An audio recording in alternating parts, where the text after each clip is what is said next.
Iran ও দখলদার ইসরায়েলদের মধ্যে পাল্টাপাল্টি হামলার তীব্রতা অব্যাহত থাকায় চীনের দূতাবাস তাদের নাগরিকদের যত তাড়াতাড়ি সম্ভব ইসরায়েল ত্যাগ করার নির্দেশ দিয়েছে। মঙ্গলবার চীনা দূতাবাস নাগরিকদের উদ্দেশ্যে বলেন, ইসরায়েলে অবস্থিত চীনা মিশন নাগরিকদের তাদের ব্যক্তিগত নিরাপত্তা নিশ্চয়তা দেওয়ার পূর্ব শর্তের ভিত্তিতে যত তাড়াতাড়ি সম্ভব স্থল সীমান্ত অতিক্রম করে দেশ ত্যাগ করার কথা স্মরণ করিয়ে দিচ্ছে।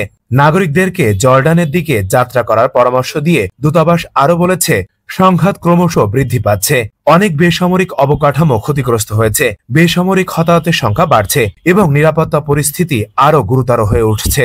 এদিকে হোয়াইট হাউস সিচুয়েশন রুমে আকস্মিক নিজের জাতীয় নিরাপত্তা দলের সদস্যদের নিয়ে বৈঠক ডেকেছে যুক্তরাষ্ট্রের প্রেসিডেন্ট ডোনাল্ড ট্রাম্প।